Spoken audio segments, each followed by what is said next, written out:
आइए दोस्तों, हम बात करते हैं यूनिवर्स कॉस्मोस यानी ब्रह्मांड के बारे में। और ब्रह्मांड का ही पार्ट है सोलर सिस्टम यानी सौरमंडल। मेरे दोस्त, ब्रह्मांड होता क्या है? छोटे से छोटे कण से लेके बड़ी से बड़ी आकाश गंगाओं के समूह को हम ब्रह्मांड बोलते हैं। या हम दूसरे शब्दों में ये भी बोल सकते हैं कि अस्तित्वमान, द्रव्यमान और ऊर्जा का जो सम्मिलित रूप होता है वो ब्रह्मांड आपका कहलाता है। ब्रह्मांड का अध्ययन करना कॉस्मोलॉजी कहलाता है। ब्रह्मांड का जो व्यास है, डायमीटर है, वो कितना बताया गया है? 10⁸ लाइट ईयर, प्रकाश वर्ष। और प्रकाश वर्ष का मतलब मेरे दोस्त क्या होगा? प्रकाश के द्वारा एक वर्ष में तय की गई कुल दूरी। जब प्रकाश दूरी को तय कर रहा है तो प्रकाश वर्ष जो यूनिट होगी बच्चों, ये दूरी की यूनिट होगी, ये यूनिट ऑफ डिस्टेंस होगी। बच्चों, दूरी का जो सबसे बड़ा मात्रक होता है वो क्या होता है? पारसेक होता है। लेकिन मैंने आपको बताया कि प्रकाश वर्ष यदि दूरी का मात्रक है तो दूरी तो हमने मीटर और किलोमीटर में पढ़ी है, सुनी है। तो मेरे दोस्त, यदि हम मीटर और किलोमीटर में कन्वर्ट करें तो एक लाइट ईयर किसके इज इक्वल टू होगा? तो एक light year is equal to होगा 9.46 इंटू 10⁻12 किलोमीटर। या हम मीटर में कन्वर्ट करें तो 9.46 इंटू 10⁻15 मीटर। बच्चों, दूरी का सबसे बड़ा मात्रक जैसा कि मैंने आपको बताया पारसेक होगा। तो एक पारसेक किसके इज इक्वल टू होता है? 3.26 लाइट ईयर के इज इक्वल टू होता है। ब्रह्मांड के अंदर यदि हम गैलेक्सीज का जिक्र करें तो कितनी गैलेक्सीज हैं मेरे दोस्त? 100 अरब मंदाकिनी है। एक मंदाकिनी के अंदर, एक गैलेक्सी के अंदर तारों की संख्या भी 100 अरब होती है। तारा क्या होता है? हाइड्रोजन और हीलियम से मेरे दोस्त बना पिंड आपका तारा कहलाता है। पृथ्वी की जो गैलेक्सी है उसका नाम क्या है? पृथ्वी की गैलेक्सी का नाम है मेरे दोस्त मिल्की वे, जिसे हम दुगध मेखला भी बोलते हैं। और हमारी पृथ्वी की मंदाकिनी की जो आकृति है वो स्पाइरल है, यानी कि सर्पिलाकार है। बच्चों, मंदाकिनी का मतलब है ग्रुप ऑफ स्टार्स, यानी कि तारों का जो समूह होगा उसी को गैलेक्सी कहा जाता है। पृथ्वी की जो मंदाकिनी है दुगध मेखला, उसके नजदीक एक और मंदाकिनी को देखा गया बच्चों, उसका नाम देवयानी है। और इस देवयानी को ही एंड्रोमेडा के नाम से भी जाना जाता है। सबसे बाद में ढूंढी गई जो गैलेक्सी है, मंदाकिनी है, उसका नाम है मेरे दोस्त ड्वार्फ। यदि हम बात करें कि ब्रह्मांड की उत्पत्ति के बारे में सबसे अच्छी जो थ्योरी है, सटीक जानकारी देने वाला जो सिद्धांत है वो कौन सा है? तो उस सिद्धांत का नाम है बिग बैंग थ्योरी या महाविस्फोट सिद्धांत। 1927 के अंदर मेरे दोस्त ये सिद्धांत दिया था जॉर्ज एब लेमेंटियर ने, और 1967 में इसकी व्याख्या की रॉबर्ट वैगनर ने। बच्चों, इस सिद्धांत की वास्तविकता को जानने के लिए दुनिया का जो सबसे बड़ा परमाणु आयोग है, जिसका नाम है सर्न, European centre for nuclear research इसे बोलते हैं मेरे दोस्त, ये विश्व का सबसे बड़ा परमाणु आयोग है। इस सरन की स्थापना 1954 में हुई थी। इसका मुख्यालय स्विट्जरलैंड के शहर जिनेवा में है। तो इस सरन के द्वारा इस ब्रह्मांड की उत्पत्ति की वास्तविकता और सत्यता को जानने के लिए 2010 में दुनिया का सबसे बड़ा बच्चों प्रयोग किया गया। इसको LHC महाप्रयोग कहा जाता है, लार्ज हैड्रोन कोलाइडर के नाम से इसे जाना जाता है। यह महाप्रयोग बच्चों जिनेवा में हुआ था, जहां दुनिया भर के 1000 से भी ज्यादा साइंटिस्ट मेरे दोस्त इस प्रयोग का हिस्सा बने थे। 2017 में भारत भी सरन का हिस्सा बना। ब्रह्मांड की उत्पत्ति के रहस्य जो है मेरे दोस्त वो एक पार्टिकल के अंदर छिपे हुए हैं, और इस पार्टिकल को हम बोलते हैं हिग्स बोसोन पार्टिकल। इसी को गॉड पार्टिकल भी मेरे दोस्त कहा जाता है। तो यह महाप्रयोग हुआ कहां था? जिनेवा के अंदर। और वहां पर मेरे दोस्त हिग्स बोसोन पार्टिकल को ही पैदा करने की कोशिश की गई थी, क्योंकि बताया गया है कि ब्रह्मांड के रहस्य इसी कण के अंदर छिपे हुए हैं।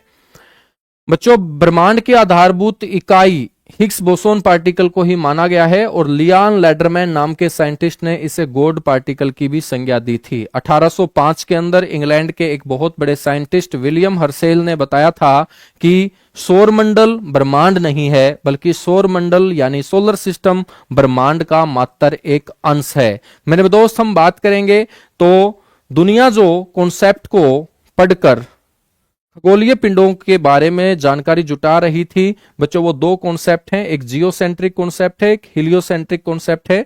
जियोसेंट्रिक का मतलब है भू केंद्रित अवधारणा, पृथ्वी को सेंटर में यहां पर बताया गया। और यह सिद्धांत 140 ईस्वी में टोलमी ने दिया था। लेकिन इस सिद्धांत को गलत मेरे दोस्त ठहराने का काम किया निकोलस कोपरनिकस ने, और उन्होंने बताया कि पृथ्वी सेंटर में नहीं है, बल्कि सेंटर में तो सूर्य है, और बाकी आकाशीय पिंड सूर्य के चारों ओर चक्कर लगा रहे हैं। और इन आकाशीय पिंडों के समूह को मेरे बच्चों, सूर्य और सूर्य के चारों ओर चक्कर लगाने वाले आकाशीय पिंडों के समूह को ही तो हम सोलर सिस्टम बोलते हैं। इसीलिए father of solar system Nicholas Copernicus को कहा जाता है। हम यहां पर सोलर सिस्टम में बात करेंगे कि ग्रह शामिल होंगे, उपग्रह शामिल होंगे, क्षुद्र ग्रह, धूमकेतु। सूर्य के चारों ओर चक्कर लगाने वाले ये सारे के सारे आकाशीय पिंड हैं। बच्चों, सबसे बड़े आकाशीय पिंड जो सूर्य के चारों ओर चक्कर लगाएंगे उनको प्लेनेट बोलेंगे। पहले इनकी संख्या 9 थी, अब इनकी संख्या 8 है। बच्चों, 9वां जो था वो प्लूटो था, जिसको यम भी कहा जाता था, कुबेर भी कहा जाता था। इसकी खोज 1930 में क्लाइड टोमवे के द्वारा की गई थी, लेकिन अंतरराष्ट्रीय खगोलीय संघ ने 2006 में इसको ग्रह की कैटेगरी से बाहर कर दिया गया और इसको ड्वार्फ प्लेनेट, बोने ग्रहों की श्रेणी में शामिल किया गया। और बोने ग्रहों की श्रेणी में शामिल होते ही इसको नया नाम मिला 134-340। मेरे दोस्त, हम सूर्य से दूरी के आधार पे इन 8 ग्रहों को देखें तो यहां पर सूर्य है। सूर्य से दूरी के आधार पे पहले बुध आएगा, फिर शुक्र आएगा, फिर पृथ्वी आएगी, फिर मंगल आएगा, उसके बाद बृहस्पति मेरे दोस्त, फिर शनि, फिर अरुण, फिर वरुण, और जो ये प्लूटो है जो पहले ग्रह की कैटेगरी में था बच्चों, ये नेपच्यून यानी कि वरुण के नजदीक होता था। मंगल और बृहस्पति ग्रह के बीच ये जो छोटे छोटे आकाशीय पिंड हैं इनको क्षुद्र ग्रह के नाम से जाना जाता है। सूर्य के नजदीक पहले वाले जो 4 ग्रह होंगे इनको हम इनर प्लेनेट बोलते हैं, पार्थिव ग्रह बोलते हैं। और बच्चों, सूर्य से जो लास्ट के 4 ग्रह होंगे दूरी के आधार पे, जो सबसे दूर होंगे बच्चों, उनको जोवियन प्लेनेट बोलते हैं, आउटर प्लेनेट बोलते हैं। पार्थिव ग्रह जो होते हैं इन ये आकार में छोटे होते हैं, इनकी जो स्टेट है वो सॉलिड होती है। और बच्चों, जो जोवियन प्लेनेट होते हैं ये आकार में भी बड़े होते हैं और इनकी जो अवस्था होगी वो गैसीय अवस्था आपकी होगी। ठीक है, हम सूर्य के बारे में बात करें तो सूर्य एक तारा है दोस्त, लेकिन आर्य लोग इसे ग्रह मानते थे। सूर्य के निर्माण में हाइड्रोजन और हीलियम का ही सबसे बड़ा योगदान है। हाइड्रोजन की जो मात्रा है मेरे दोस्त वो 71% है। सौरमंडल की जो ऊर्जा का स्रोत है वो सूर्य ही है। और सूर्य की ऊर्जा मेरे दोस्त वो कहां से आती है? वो सूर्य के सेंटर में एक प्रोसेस होती है जिसको नाभिकीय संलयन अभिक्रिया, न्यूक्लियर फ्यूजन प्रोसेस बोलते हैं। और इसी प्रोसेस के कारण सूर्य के पास इतनी एनर्जी आती है और ये फिर अपने बाकी परिवार के सदस्यों तक बच्चों ऊर्जा पहुंचाने का काम करता है। ठीक है, हम बात करेंगे तो ये सूर्य है, तो सूर्य का बच्चों ये वाला जो भाग होगा, जो आउटर लेयर होगी, इसको फोटोस्फेयर बोलते हैं, प्रकाश मंडल बोलते हैं, जिसका टेम्परेचर 6000 डिग्री सेल्सियस होता है। और सूर्य अपने सभी परिवार के सदस्यों को, आकाशीय पिंडों को जो प्रकाश भेजता है वो प्रकाश मंडल से ही भेजता है, फोटोस्फेयर से ही भेजता है। सूर्य के सेंटर का जो टेम्परेचर होता है वो 1.5 गुना 10⁻⁷ डिग्री सेल्सियस होता है। बच्चों, फोटोस्फेयर के चारों ओर एक और लेयर तैयार हो जाती है, लाल रंग की ये लेयर होती है और इस लेयर को हम क्रोमोस्फेयर यानी कि वर्ण मंडल बोलते हैं। बच्चों, फोटोस्फेयर के पास ही इस तरीके के ब्लैक स्पॉट बनते हैं, काले धब्बे बनते हैं, और काले रंग के इन धब्बों का जो टेम्परेचर है वो फोटोस्फेयर टेम्परेचर से 1500 डिग्री सेल्सियस मेरे दोस्त कम रहता है। सूर्य का केंद्रीय भाग हम पढ़ चुके हैं, क्रोमोस्फेयर का रंग आप लोगों को मैं बता चुका हूं। सूर्य जो है बच्चों अपनी गैलेक्सी के सेंटर के चारों ओर एक चक्कर 25 करोड़ वर्ष में पूरा करता है। और 25 करोड़ वर्ष में सूर्य का अपनी मंदाकिनी के केंद्र के चारों ओर एक चक्कर पूरा करना कोस्मोस ईयर यानी ब्रह्मांड वर्ष कहलाता है। मेरे दोस्त, हम बात करें कि सूर्य अपने अक्ष पे जो घूमता है, इसकी जो रोटेशनल डायरेक्शन है, घूर्णन दिशा है, वो बच्चों क्लॉकवाइज है यानी कि पूर्व से पश्चिम है। हम बात करें कि ग्रहों की गति का जो नियम है वो किसने दिया था, तो ग्रहों की गति का नियम दिया था मेरे दोस्त केपलर ने। किसने? केपलर ने। अब हम बात करेंगे आठों के आठों ग्रह के बारे में। सबसे पहले बुध को पढ़ते हैं। बुध मेरे दोस्त सबसे नजदीक ग्रह है, सबसे छोटा ग्रह है, सबसे कम द्रव्यमान वाला ग्रह है। यहां बुध के ऊपर कैलोरिस बेसिन पाया जाता है। बच्चों, इसका मुख्य गुण है चुंबकीय अक्षेत्र का यहां पर पाया जाना। बच्चों, एंटी क्लॉकवाइज डायरेक्शन में ये अपने अक्ष पे घूमता है, इसकी रोटेशनल डायरेक्शन पश्चिम से पूर्व होती है। बुध का कोई भी उपग्रह नहीं है क्योंकि ये सूर्य के सबसे नजदीक है। और सूर्य का ताकतवर गुरुत्वाकर्षण बल मेरे दोस्त इसके चारों ओर चक्कर काटने वाले आकाशीय पिंड को अपनी ओर खींच के नष्ट कर देता है। बच्चों, बुध एक ऐसा ग्रह है जिसका दैनिक तापांतर सबसे ज्यादा है। दिन और रात के तापमान में जो अंतर पाया जाएगा उसी को दैनिक तापांतर बोलते हैं। दिन का तापमान यहां बहुत ज्यादा होता है 427 डिग्री सेल्सियस, लेकिन रात मेरे दोस्त बहुत ठंडी होती है -173 डिग्री सेल्सियस। दोनों को ऐड कर देंगे तो बच्चों दैनिक तापांतर आ जाएगा 600 डिग्री सेल्सियस, जो सभी ग्रहों के अंदर सबसे ज्यादा होगा। इसका जो रोटेशनल टाइम पीरियड है, घूर्णन काल है, अपने अक्ष पर घूमना। अपने अक्ष पर घूमने को परिभ्रमण भी बोलते हैं। और जब अपने अक्ष पे घूम के एक चक्कर पूरा किया जाता है तो बच्चों दिन और रात बनते हैं। तो यहां इसका घूर्णन काल जो होगा वो 57 दिन होगा। कई जगह बच्चों ये 88 दिन भी लिखा होता है। इसका जो परिक्रमण काल है, परिक्रमण का मतलब होता है रिवोल्यूशनल टाइम पीरियड, और परिक्रमा करने से वर्ष बनते हैं। और सूर्य के चारों ओर एक चक्कर पूरा करना परिक्रमण काल कहलाता है। और बुध सूर्य के चारों ओर एक चक्कर पूरा करने में 88 दिन लेता है। तो इसका मतलब यहां पर वर्ष की अवधि 88 दिनों की होती है। और दोस्त ये सबसे छोटा वर्ष वाला ग्रह है, यानी कि सबसे कम परिक्रमण काल वाला ग्रह कौन सा होगा? बुध ही होगा। बुध का कोई भी वायुमंडल नहीं है, यह भी आप लोगों को ध्यान रखना है। ठीक है। बुध के बाद है बच्चों शुक्र ग्रह। सूर्य से दूसरा सबसे नजदीक ग्रह है, तो बुध के बाद नजदीक शुक्र ही है। सौरमंडल का सबसे गर्म ग्रह है क्योंकि यहां पर CO2 सबसे ज्यादा पाया जाता है। बच्चों इसका आकार द्रव्यमान घनत्व पृथ्वी के बराबर है, और पृथ्वी के बराबर आकार द्रव्यमान घनत्व होने के कारण इसे पृथ्वी की जुड़वा बहन हम बोलते हैं। इसकी जो रोटेशनल डायरेक्शन है वो क्लॉकवाइज है, पूर्व से पश्चिम है। बच्चों पूर्व से पश्चिम इसकी यदि रोटेशनल डायरेक्शन है तो हमारी पृथ्वी की रोटेशनल डायरेक्शन पश्चिम से पूर्व है। हमारी पृथ्वी के ऊपर सूर्योदय होता है पूर्व में, तो इसकी रोटेशनल डायरेक्शन पृथ्वी के अपोजिट है, तो यहां सूर्योदय होगा पश्चिम में और सूर्यास्त होगा मेरे दोस्त पूर्व के अंदर। ठीक है। तो इसे मॉर्निंग स्टार भी कहा जाता है, भोर का तारा, इवनिंग स्टार भी कहा जाता है, सांझ का तारा। सबसे चमकीला ग्रह है, सौंदर्य का देवता इसे बोलते हैं। और बुध की तरह इसका भी कोई उपग्रह मेरे दोस्त नहीं है। इसका यदि हम बात करें तो रोटेशनल टाइम पीरियड सबसे ज्यादा है, तो सबसे ज्यादा घूर्णन काल वाला ग्रह मेरे दोस्त शुक्र ग्रह है। ठीक है। और इसका जो परिक्रमण काल है, यहां एक वर्ष में अवधि 225 दिन की होगी, तो इसका परिक्रमण काल 225 दिन होगा। अब हम बात करते हैं मंगल की। बच्चों दूसरा सबसे छोटा ग्रह है, बुध सबसे छोटा है, बुध के बाद दूसरा सबसे छोटा है मार्स यानी मंगल। बच्चों मंगल को लाल ग्रह बोल देते हैं क्योंकि आयरन ऑक्साइड यहां पर है। दो इसके उपग्रह हैं, एक फोबोस एक डिमोस। डिमोस जो है वो सौर मंडल का सबसे छोटा सैटेलाइट है, सबसे छोटा मेरे दोस्त उपग्रह है, ये भी आप लोग याद रखें। सौरमंडल का सर्वोच्च पर्वत है निक्स ओलंपिया, एवरेस्ट से 3 गुना ऊंचा है, वो मंगल के ऊपर स्थित है। सबसे बड़ा ज्वालामुखी है बच्चों ओलिपस मेसी, ये भी मंगल पर स्थित है। मंगल ग्रह अपने अक्ष पर बच्चों 24 डिग्री झुका हुआ है। 24 डिग्री झुका हुआ है, तो यहां घूर्णन काल जो होगा, दैनिक काल जो होगा, रोटेशनल टाइम पीरियड जो होगा वो लगभग पृथ्वी के बराबर होगा। तो पृथ्वी के ऊपर दिन की अवधि होती है 23 घंटे 56 मिनट 4 सेकंड, यहां पर 24 घंटे 37 मिनट। पृथ्वी से थोड़ा सा बड़ा दिन होता है, इसलिए मेरे दोस्त यहां पर जीवन ढूंढा जा रहा है। परिक्रमण काल इसका वार्षिक काल होता है 687 दिन।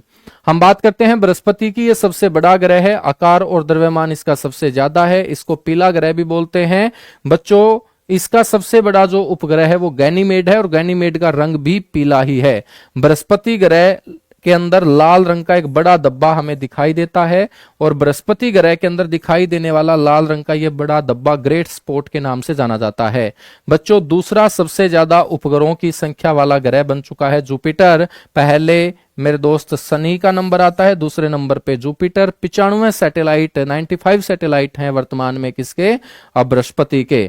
इसका जो घूर्णन काल होगा वो 9.9 घंटे, मतलब एक दिन का मतलब यहाँ 10 घंटे है, तो सबसे छोटा दिन होता है यहाँ, सबसे कम घूर्णन काल है बृहस्पति का।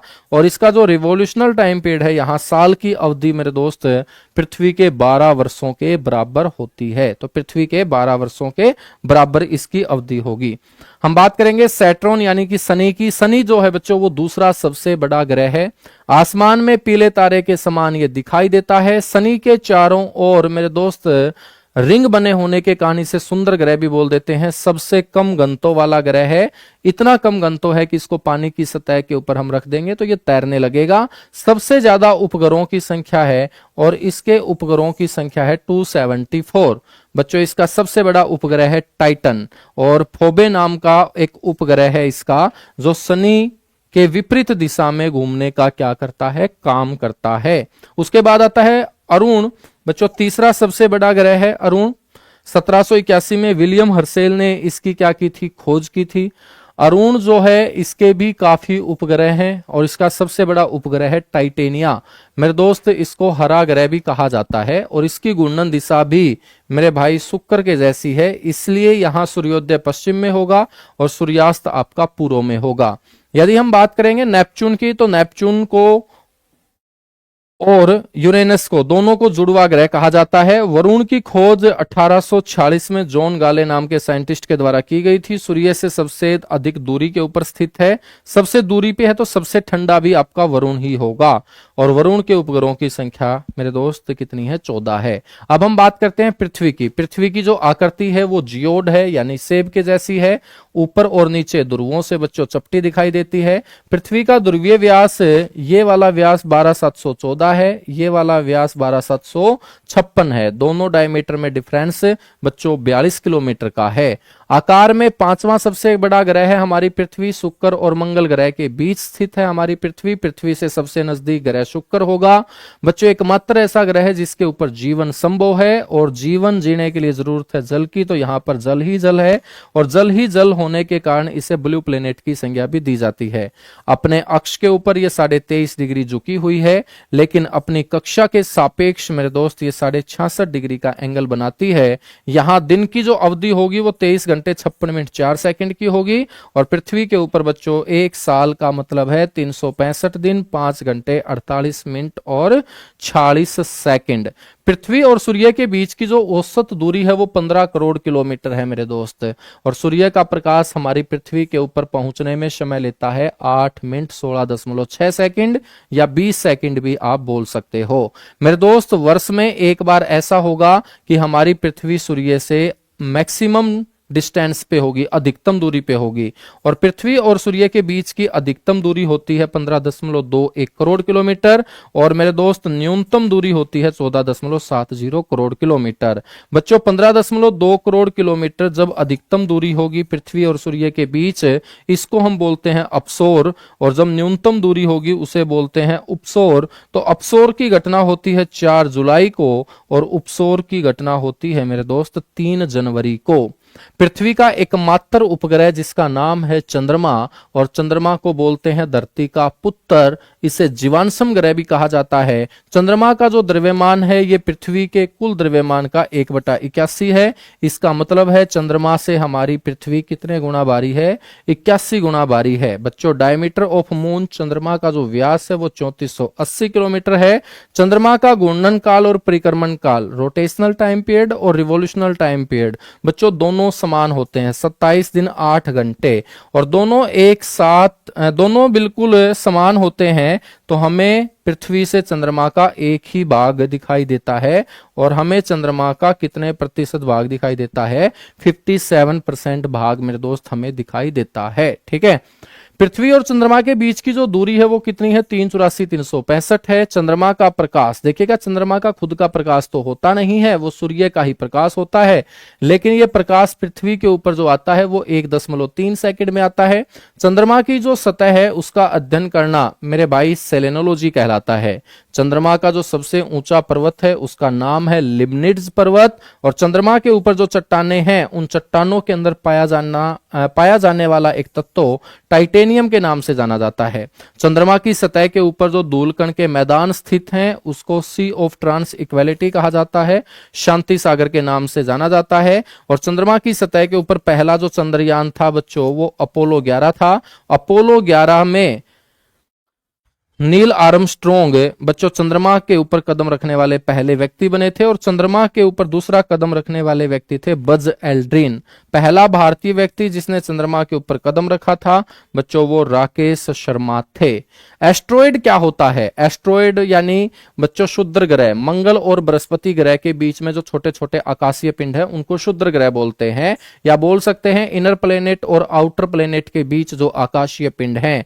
मेरे दोस्त एक ऐसा क्षुद्र ग्रह जिसका नाम है फोरवेस्टा, इसको नंगी आंखों से देखा जा सकता है। आप लोगों ने पुच्छल तारे भी सुने होंगे जिनको हम टेलिंग स्टार बोलते हैं, धूमकेतु बोलते हैं। ये गैसों से बने हुए आकाशीय पिंड हैं, और इन गैसों के ऊपर जब सूर्य की गर्मी पड़ती है तो ये गैसें फैल जाती हैं, और मेरे दोस्त एक पूंछ सी बन जाती है, इसीलिए इन्हें पुच्छल तारा बोलते हैं। हम बात करेंगे पुच्छल तारे में तो हेली नाम का एक धूमकेतु काफी फेमस है।